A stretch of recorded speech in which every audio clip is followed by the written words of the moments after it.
For more on a host of topics from Capitol Hill, I'm joined by Senate Majority Leader Mitch McConnell. Senator, thanks for being here. Glad to be here. Welcome back to Special Report. We want to talk about the Brett Kavanaugh hearings and other things. First, I want to ask you about this anonymous op-ed in the New York Times titled, "I'm Part of the Resistance Inside the Trump Administration," said to be a senior Trump administration official, adding, quote, in this op-ed, "It may be cold comfort in this chaotic era, but Americans should know that there are adults in the room. We fully recognize what is happening, and we are trying to do what's right, even when Donald Trump won't." Your thoughts on this? Well, I had not seen this piece until your setup at the beginning of this show. So therefore, I really have nothing to say about it, other than I think it's important for the American people to know if you're one of the American people who are right of center, it's been an extraordinarily productive Congress. From Supreme Court justices, circuit judges, regulatory changes, tax reform, we've had an extraordinarily accomplished Congress, and that's what our meeting down at the White House was about, finishing up this year's fiscal year business. Right, and you did meet with the president today, with House Speaker Paul Ryan. This op-ed suggests that despite his leadership style, these successes are happening. Do you agree with that? Well, it's been a good team. Yeah, the president has been interested in the things that we wanted to pursue. We've been on the same wavelength on all of those issues: taxes, regulations, Supreme Court justices, circuit judges, all of those issues. We've been in the same place. He signed them into law. And I said, if you're an American out there who prefers the country right of center, there hadn't been a better Congress in the time I've been in the Senate. His attitude today, I mean, it was in the wake of, obviously, the Bob Woodward book and his reaction to that. Then you had this anonymous op-ed. Your interaction today? Yeah, we were talking about finishing the people's business before the end of the fiscal year. We have 3 conference reports on appropriation bills. It sounds maybe boring to your audience, but if 9 out of 12 of those are signed into law before the end of September, that will not have happened since 1997, over 20 years ago. Completing a farm bill. America in general is in good shape. Agricultural America is not. And we're intent on finishing this farm bill, getting it signed before the farm bill expires at the end of September. Those are the things that we were focusing on. Last thing on this, are you worried that there are people inside this administration that are essentially trying to bring this president down? Look, my job is to try to achieve as much for the American people as I can. You know, these Republican governments don't come along very often. Not many Americans know this, but you can go back 100 years, only 20 of the 100 years did the Republican Party have the White House, the House, and the Senate at the same time. We don't want to squander that opportunity. I think we've done a lot for the American people, and we're going to do a lot more before the end of the year. I don't want to belabor this point, so I'll move on to today. There was an effort by your counterpart, Senator Schumer, to kind of slow things up on this Kavanaugh hearing. Take a listen. And the Republican majority is deliberately obstructing the Senate's constitutional duty to fairly and thoroughly conduct our advise and consent powers. So, order in the chamber. As a result, we will not consent to business as usual on the Senate floor today. So not to get too much in the weeds, but explain what that was all about. Well, what he was trying to do is to shut down the Judiciary Committee hearing.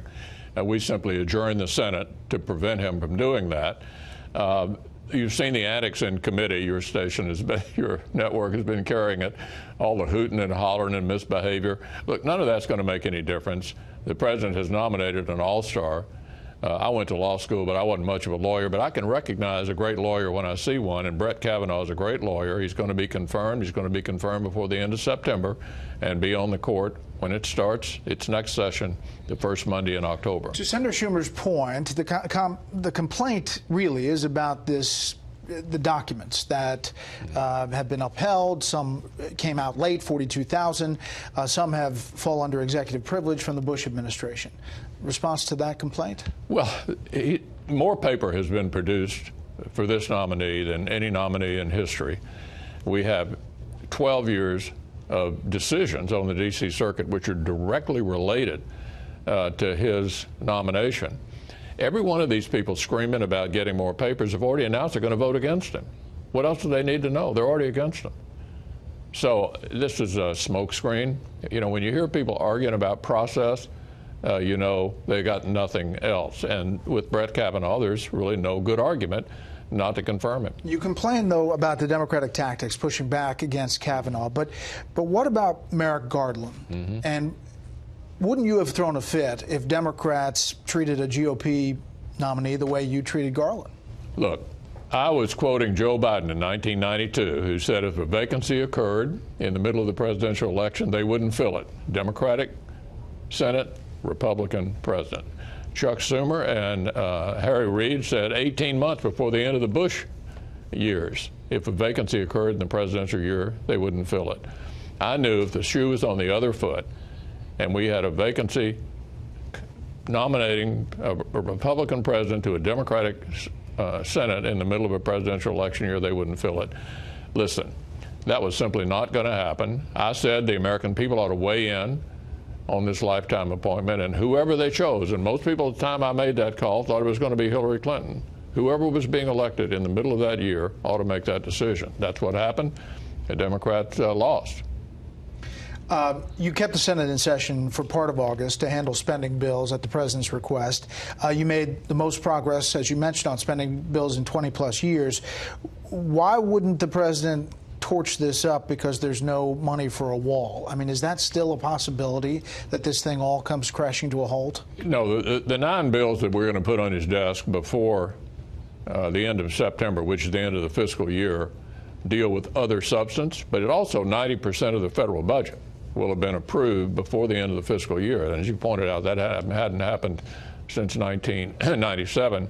We still are in favor of the wall. We still want to get funding for the wall, but we think the best time to have that discussion is after the election. This is the Fox News Alert. President Donald Trump not finished commenting on the New York Times anonymous op-ed. He made some statements earlier, but now just tweeting one word with a question mark. Treason, obviously referring to whoever wrote that op-ed. We're here with the Senate Majority Leader. Treason? I don't have any observation to make on this episode. But last thing, I mean, for someone to write and to be quoted in Bob Woodward's book and to then write someone else, perhaps, the root of the problem is the president's amorality. Is that a problem for this administration? Look, I would like the American people to judge the results that we've achieved in the last 2 years, and we're not through. And I'd like to focus on our accomplishments, of which I think there are an enormous number. No chance government shutdown? No chance of a government shutdown. Zero? Zero. In March, the president threatened not to sign the anonymous bill at the last minute, even though he had negotiated it. Do you worry that you may have an agreement on government spending and then, poof, you don't? No, I don't worry about that. We had a good discussion today. I expect him to sign these 9 bills into law. That'll fund 90% of the government for the first time in 20 years before the end of the fiscal year. And then I expect us to do a short-term continuing resolution for the balance of the funding and then have the discussion about how to fund the wall after the election. Has the ship sailed on repeal and replace Obamacare? Now you have Senator John Kyle in the position of the late Senator John McCain, who obviously voted no on that. Senator Kyle perhaps would vote yes. Is repeal and replace that ship gone for this year? For this Congress, it would be difficult to achieve. I think whether we can achieve it later depends upon the results this fall, and the American people have a chance to decide what kind of Congress they want to have going into the next 2 years. What are Republicans running on? It doesn't seem a totally unified message. No, is there one? Well, I think the economy. I mean, it's a red-hot economy. I think the policies of this administration and Congress have made a huge difference, whether it's a tax reform or regulatory relief. The country is booming. These are record numbers that we're producing on unemployment, on growth. That makes a huge difference in the lives of people all across our nation. And that's a result of this Republican government. So we think we have plenty to run on, not to mention the fact that we're transforming the courts.